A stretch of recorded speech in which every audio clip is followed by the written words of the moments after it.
What's up, guys? Chris here from I almost forgot my name there. Chris here from Mainely Mesh. Today I want to do a quick video talking about unstringing a stick. I know I talk a lot about stringing sticks, but it can actually be helpful to know how to unstring a stick too. I have little tricks that I've found to help me out because I restring a lot of sticks. I use them for a little while and then I want to restring them again. I get a lot of sticks sent to me that are already strung, and unstringing is my least favorite part of stringing in general. So I'll show you the few tricks I've learned.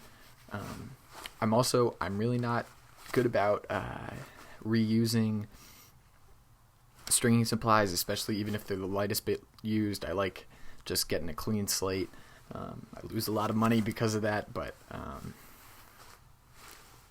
yeah, I should probably work on that. But I keep them all in a box. I'm trying to see how much it adds up over the course of a year. I'm about a month in.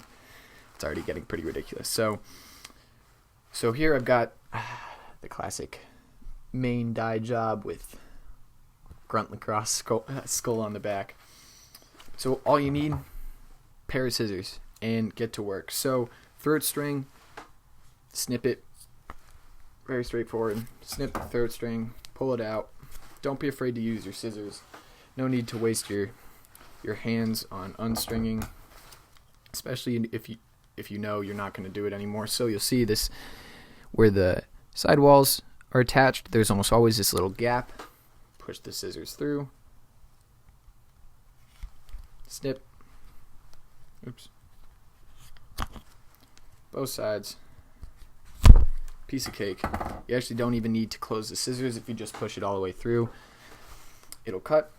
And now when you're unstringing, so long as this has the knots are like anchor knots are the hardest to unstring, but literally every time you just pull up the mesh.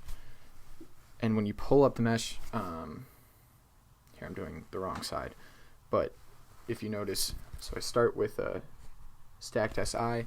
If I pull up first, and what that does is it just reveals all of the underlying string, and then it makes it way easier for me to just find which string I need to pull to loosen it up. And so when in doubt, pull up the mesh. Chug, chug, chug, chug, chug. One side wall done. Like that big old zit up there.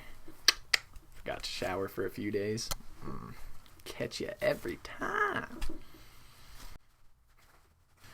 Alright, 2 side walls down. Now, this is the part that I'm actually excited to show you guys. So, here I've got not just a triangle top string, but a triangle top string with the normal top string underneath it. And whenever you have that, that can be obviously the hardest to just reverse engineer or unstring. So what you're going to want to do, if you're like me and you string through the back of the mesh, so these lines are open at the back of the head, you're going to cut all 4 of those lines, or 5 of those lines I should say. So oops, that one already cut. So just take your scissors. You don't have to worry about. Take your scissors and watch as I push up. Look, there, it's gone. You're not going to scratch the head if you're careful. You can also push the, if need be, you can push the scissors forward through the mesh hole and snip it that way. This is a little riskier in terms of cutting the mesh itself, but you'll see why this is worth it in a second. Alright, so now once you have that done, coolest part, so see, each little segment is snipped off. Now all you have to do, watch, I just pull and wiggle, and now all of the mesh is off.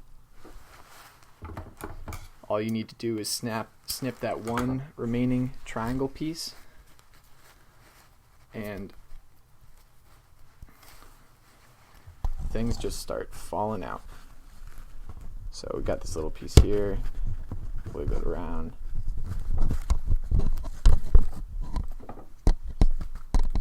And it's very, very easy to unstring.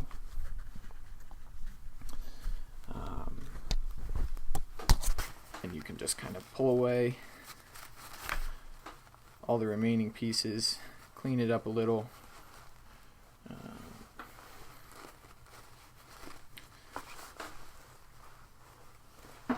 Bam, naked head.